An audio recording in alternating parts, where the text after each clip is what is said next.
দেখুন, আদালত খুলেছে, পুলিশ তো এখনও পর্যন্ত সম্ভবত থানায় পৌঁছায়নি। ফলে আপনার এটা এই যে টোটাল প্রক্রিয়াটা ছিল, যেটা বাংলাদেশের হিন্দুদের মনে আতঙ্ক তৈরি করে দাও, বাংলাদেশের হিন্দু নিধন যোগ্য করো, যেটা আজকে চলছে। প্রত্যেকটা জায়গায় জায়গায় হিন্দুদেরকে ফাইন্ড আউট করে তাদের বাড়িঘরদোর জ্বালিয়ে দেওয়া। কালকে দেখলাম একটা লোক, তিনি কোভিডের সময় 3-4টে গ্রামকে খাইয়েছেন, তার বাইকের যে শোরুমটা পুরোটাই পুড়িয়ে দেওয়া হয়েছে। এর দৃশ্য আমরা দেখতে পেয়েছি। তো একের পর এক হিন্দুদের মনে আতঙ্ক তৈরি করে দেওয়া, এবং হিন্দুরা যাতে না থাকতে পারে, হিন্দু নিধন যোগ্য পরিস্থিতি তৈরি করা, সেই জিনিসটাই চলছে। কোথাও ডাকাতি, লুটপাট, হিন্দুদেরকে ধর্ষণ করা, যারা মানে যারা মানে রক্ষা করতে আসছে, বলছে যে আমরা সারা রাত তাদেরকে রক্ষা করব, তারাই বেসিক্যালি তাদের পরে অত্যাচার করছে। এই দৃশ্য তো আমরা দেখতে পাচ্ছি। মানে এটা হচ্ছে পৃথিবীর ইতিহাসে one of the dangerous genocide, গণহত্যা।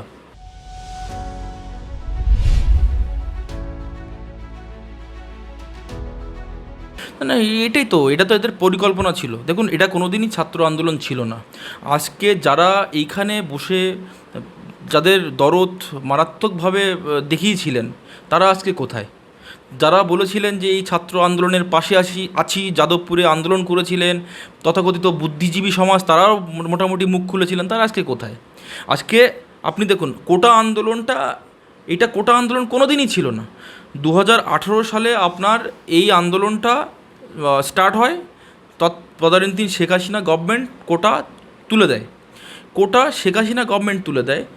তারপরে ছাত্রছাত্রীরা আপনার যায় হচ্ছে হাইকোর্টে, কিছু লোক হাইকোর্টে যায়। হাইকোর্টে যখন যায়, তখন হচ্ছে আপনার হাইকোর্ট সিদ্ধান্ত নেয় যে না, কোটা থাকবে। তাহলে শেখ হাসিনা চেয়েছিল যে কোটা থাকবে না, হাইকোর্ট বলেছে যে কোটা থাকবে। শেখ হাসিনা সেটাকে চ্যালেঞ্জ করে গেল হচ্ছে সুপ্রিম কোর্টে, যে আমরা কোটা চাই না। তাহলে কোটা চাই না শেখ হাসিনার গভর্নমেন্ট বলছে, আবার ছাত্রছাত্রীরাও বলছে, তাহলে তো কনফ্লিক্ট হওয়ার কোনো জায়গা নেই। শেখ হাসিনা ছাত্রছাত্রীরা যে ডিমান্ডটা তারা চাইছে, সেই জিনিসটাই তো শেখ হাসিনা চাইছে। তাহলে শেখ হাসিনার প্রতি এত আক্রোশ কেন? তার কারণ হচ্ছে শেখ হাসিনাকে সরিয়ে দিয়ে যাতে কিনা জামাত বিএনপিকে সামনে নিয়ে আসা যায়, এবং হিন্দু নিধন যজ্ঞ চালানো যায়, এবং সর্বোপরি ইন্ডিয়াটাকে আনস্টেবল করা যায়। এটা একটা বৃহৎ চক্রান্ত। এই বৃহৎ চক্রান্তর পার্ট হচ্ছে আপনাদের ছাত্র আন্দোলন।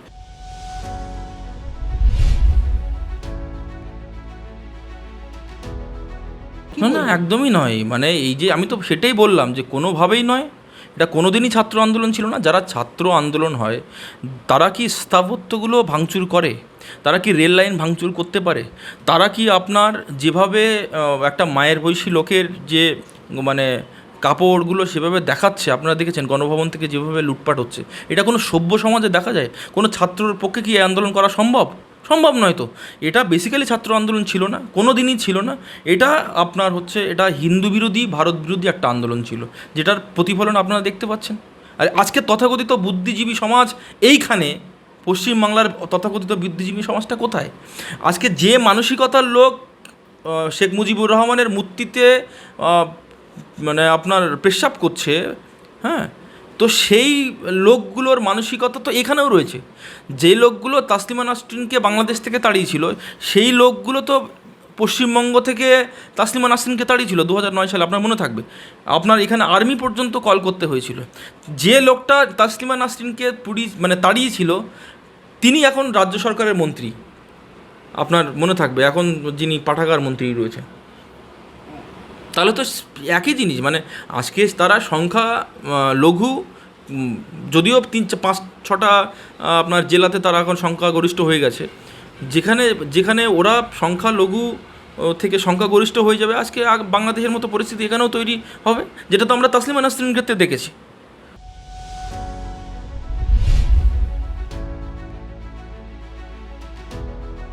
না, সবথেকে বড় কোশ্চেন হচ্ছে যে এই যে সংশোধনাগারগুলো থেকে যেসব কুখ্যাত ক্রিমিনালগুলো বার হলো, এরা পুলিশের অস্ত্রশস্ত্রগুলোকে কেড়ে নিয়েছে। তাহলে এই অস্ত্রশস্ত্রগুলো গেল কোথায়? এই অস্ত্রশস্ত্রগুলো তো আগামী দিনে সেই লোকগুলোর বিরুদ্ধে ব্যবহার করা হচ্ছে, যারা হচ্ছে আপনার সনাতনী সমাজ, হিন্দু সমাজ, তাদের বিরুদ্ধে তো ব্যবস্থা নেওয়া হচ্ছে, তাদের বিরুদ্ধে, যাতে কিনা তাদের দিয়ে সেই হিন্দু নিধন যজ্ঞ চালানো যায়, যে কারণের জন্য অস্ত্রশস্ত্রগুলো এই কুখ্যাত জঙ্গিগুলো বা কুখ্যাত অপরাধীদের হাতে তুলে দেওয়া হয়েছে। এটা তো অ্যাজ সিম্পল অ্যাজ দ্যাট। আপনি বলুন, এই যে আজকে আপনি মানে এই যে হিন্দুদের নিয়ে যে আমাদের যে মানে অনেকে বলছে না যে এটা বাংলাদেশের ইন্টারনাল ম্যাটার, এটা কি বাংলাদেশের সত্যি ইন্টারনাল ম্যাটার? হিন্দুদের মানে হিন্দুদেরকে রক্ষা করা বা হিন্দুদেরকে যদি আমরা সাপোর্ট দিই, এটা কি সত্যিই ইন্টারনাল ম্যাটার? এটা নয় তো। তার কারণ হচ্ছে, দেখুন, আপনার মনে থাকবে, এটা খুব গুরুত্বপূর্ণ পয়েন্ট আমি নোট করতে চাই এখানে। সেটা হচ্ছে, যখন 1946 সালে প্রভিন্সিয়াল গভর্নমেন্ট ফরমেশনের সময় যখন মোটামুটিভাবে নিশ্চিত হয়ে যায় যে কে আপনার পাকিস্তানের সঙ্গে থাকতে চায়, কে ভারতের সঙ্গে থাকতে চায়, তো সেই ভোটাভুটিতে খুলনার হিন্দুরা, সাতক্ষীরার হিন্দুরা, পিরোজপুরের হিন্দুরা, ঢাকার হিন্দুরা, চিটাগাংয়ের হিন্দুরা, কুমিল্লার হিন্দুরা, আপনার ব্রাহ্মণবাড়িয়ার হিন্দুরা এরা কিন্তু একচেটিয়াভাবে ভারত মুক্তির পক্ষে ভোট দেয়। অর্থাৎ তারা চেয়েছিল যে ভারতের সঙ্গে থাকবে, ভারতের সঙ্গে একই সুরে সুর মেলাবে, তাদের ভারতের সঙ্গে থেকেই তাদের জীবনটা অতিবাহিত করবে। আপনি জানেন যে প্রীতিলতা ওয়াদ্দেদার, মাস্টারদা সূর্য সেন কিন্তু এই মাটির জন্যেই, এই ভারতবর্ষের স্বাধীনতার জন্যই তারা কিন্তু জীবন দান করেছিলেন, জীবন বলিদান দিয়েছিলেন। প্রথমে প্রীতিলতা ওয়াদ্দেদার যখন পটাশিয়াম সাইনাইড খেয়ে মারা যাচ্ছে, চারিদিকে যখন তাকে ব্রিটিশ সৈন্যরা ঘিরে ধরেছে, প্রীতিলতা ওয়াদ্দেদারের সেই বিখ্যাত উক্তি, যখন উনি মৃত্যুর দোরগোড়ায় বলছে ভারত মাতার জন্য কি শুধুমাত্র তার পুত্র সন্তানরাই প্রাণ দেবে, তার মেয়ে সন্তান বলে কেউ নেই? আমি প্রথম মেয়ে সন্তান হিসেবে আমি আমার জীবন বলিদান করলাম এই ভারত মায়ের জন্য। আজকে সেই প্রীতিলতা ওয়াদ্দেদারের উত্তরসূরিদের আজকে কী অবস্থা দেখুন। আজকে তাদেরকে বাংলাদেশি বানানো হয়েছে, তাদেরকে পাকিস্তানি বানানো হয়েছে। যারা ভোট দিয়েছিল, যারা আন্দোলন করেছিল ভারতভুক্তির জন্যে, তাদেরকে আজকে পাকিস্তানি বাংলাদেশি বানানো হয়েছে। আমি কথাটা কেন বললাম? তাদের ইচ্ছা ছিল ভারতের সঙ্গে থাকার। একটা নির্দিষ্ট রাজনৈতিক গোষ্ঠী তার রাজনৈতিক স্বার্থকে চরিতার্থ করার জন্য এই দেশটা ভাগ হয়। এই দেশটা ভাগ হওয়ার পরে যখন তারা চেয়েছিল যে ভারতের সঙ্গে থাকবে, তাদেরকে বলে দেওয়া হয়েছে তোমরা ওখানেই থাকো, তোমরা আজকে থেকে পাকিস্তানি। তারা তো চায়নি, বাই ফোর্স তাদেরকে বলা হয়েছে পাকিস্তানি, বাই ফোর্স তাদেরকে বলা হয়েছে বাংলাদেশি, তাই নয় কি? তার কারণ আমি চেয়েছিলাম যে আমি ভারতের সঙ্গে থাকবো। তখন কেউ কোনো রাজনৈতিক স্বার্থ চরিতার্থ করার জন্য, কেউ প্রধানমন্ত্রী হওয়ার জন্য দেশটাকে ভাগ করে আমাকে বানিয়ে দিল পাকিস্তানি, আমাকে বানিয়ে দিল বাংলাদেশি। আর আজকে যখন আক্রমণ করা হচ্ছে, অনেকে বলছে যে এটা নাকি ইন্টারনাল ম্যাটার। এটা তো ইন্টারনাল ম্যাটার হতে পারে না। তার কারণ আমি তো চেয়েছিলাম, তুমি যেমন চেয়েছিলে এখানে যে ভারত মুক্তির সঙ্গে থাকবে, ভারতের সঙ্গে থাকবে, সেরকমভাবে বাংলাদেশের হিন্দুরাও তো চেয়েছিল ভারতের সঙ্গে থাকবে। তারপরে কি হলো, 1991 সালে যখন আপনার নেহেরু লিয়াকাত চুক্তি হয়, সেই নেহেরু লিয়াকাত চুক্তি আর একটা বড় চুক্তি, যেখানে হচ্ছে হিন্দুদেরকে বলা হয় যে আপনাদের আসার দরকার নেই, আপনারা ওখানে থাকুন, ওখানে আপনাদেরকে প্রোটেকশন দেওয়া হবে। তার মানে আমরা কিন্তু তাদেরকে বলে দিচ্ছি, ভারত রাষ্ট্র তাদেরকে বলেছে যে আপনাদের সঙ্গে আমরা ভুল করেছি, ঠিক আছে, কিন্তু আপনারা ওখানে থাকুন, আপনাদেরকে নিরাপত্তার ব্যবস্থা করবে হচ্ছে ওখানকার সরকার। পরবর্তীকালে যখন 71 সালে দেশ আপনার আবার বাংলাদেশ গঠিত হয়, তখন ইন্দিরা মুজিব চুক্তি হয়। সেই ইন্দিরা মুজিব চুক্তিতে আপনার বলা হয় যে আপনারা ওখানে থাকুন, বাংলাদেশ আপনাদেরকে রক্ষা করবে। পরবর্তীকালে 91 সালের ঘটনা, 2001 সালের ঘটনা, 2009 সালের ঘটনা, আপনার 2013 সালের ঘটনা, পিলখানার যে ঘটনা ঘটলো, রামুর ঘটনা ঘটলো, এই ঘটনাগুলো থেকে স্পষ্ট যে 27% যে বাংলাদেশে হিন্দু ছিল, সেটা আজকে কমতে দাঁড়িয়েছে হচ্ছে 6% বা তারও নিচে। তাহলে নেহেরু লিয়াকাত চুক্তি সেটা মানা হয়নি, ইন্দিরা মুজিব চুক্তি মানা হয়নি। আমরা ভারত রাষ্ট্র হিসেবে তাদেরকে বলেছিলাম যে তোমরা ওখানে থাকো, তোমাদেরকে নিরাপত্তার ব্যবস্থা করা হবে, যদিও তোমরা ভারত মুক্তির পক্ষে ভোট দিয়েছিল। অপরাধটা তাদের কী ছিল? আমি জিজ্ঞাসা করতে চাই, যারা বলছে বাংলাদেশের এটা ইন্টারনাল ম্যাটার, তাদের অপরাধটা কী ছিল? তাদের অপরাধটা ছিল এটাই যে নেহেরু লিয়াকাত চুক্তি যখন আমরা বলেছিলাম, সেটাকে মেনে নিয়ে তারা বাংলাদেশে থেকে গেছিল। ইন্দিরা মুজিব চুক্তিকে যেটা আমরা বলেছিলাম, তাদেরকে আশ্বাস দিয়েছিলাম যে ওখানে থাকুন, আপনাদেরকে কেউ কিছু করবে না। এটাই হচ্ছে তাদের অপরাধ, যে এখানে থেকে যাওয়া, মানে ভারত রাষ্ট্রের কথা শোনাটাই কি তাদের অপরাধ? আজকে এটা ঐতিহাসিক ভুল, যেটা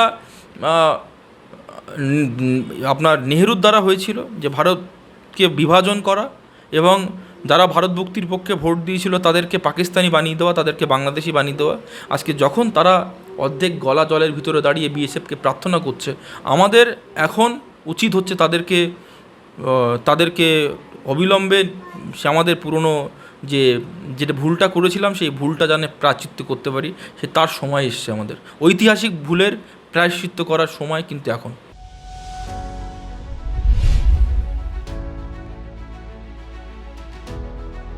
না এইটা নিয়ে ধরুন আপনার কিছুদিন আগে 5 বছর আগে যখন জুনিয়র ডাক্তার আন্দোলন করেছিলেন এনআরএসের হসপিটালের, তো তারা কিন্তু কিছু দাবি জানিয়েছিলেন মাননীয় স্বাস্থ্যমন্ত্রীর কাছে। তো তাদের দাবিগুলো ছিল যে তাদেরকে নিরাপত্তা দিতে হবে, সিসিটিভি ক্যামেরা লাগাতে হবে, লজিস্টিক বিভিন্ন রকম তাদের দাবি দেওয়া ছিল। আজকে তাদের দাবি দেওয়াটা পূরণ যে হয়নি বা স্বাস্থ্য ব্যবস্থার যে বেহাল অবস্থা পশ্চিমবঙ্গের বুকে, সেটা তো আজকে এই ঘটনায় আপনাকে চোখে আঙুল দিয়ে দেখিয়ে দিল। আপনি দেখলেন আজকে যেভাবে সিসিটিভি ক্যামেরা নাকি নেই সেখানে, একটা মানে মহিলা ডাক্তার, জুনিয়র ডাক্তার, তিনি নিরাপদ নন, বাইরের লোকজনগুলো ঢুকে যাচ্ছে। সেখানে দাঁড়িয়ে একটা মহিলা ডাক্তার তিনি যদি নিরাপদ না থাকেন, তাহলে পরবর্তীতে কোনো মহিলা ডাক্তার কি এরকমভাবে আপনার চিকিৎসা পরিষেবা দিতে পারবে? সম্ভব নয় তো এটা। এবং সবথেকে বড় জিনিস হচ্ছে, ধরুন এই যে এই যে মহিলা চিকিৎসক বা জুনিয়র মহিলা চিকিৎসক যারা, তারা রাত্রিবেলা ডিউটি দিচ্ছে, কিন্তু তাদের রাত্রিবেলার ডিউটির সময় কোনো নিরাপত্তা নেই। আপনার এসিপি পদমর্যাদার একজন অফিসারকে ওখানে থাকার কথা ছিল, সেই এসিপি পদমর্যাদার একজন অফিসার কোথায় ছিলেন? সেটা তো নির্দেশিকাতেই বলা ছিল যখন জুনিয়র ডাক্তাররা 5 বছর আগে আপনার আন্দোলন করেন, সে কোথায়? তাহলে তো সেই দায় তো রাজ্য সরকারকে নিতেই হবে।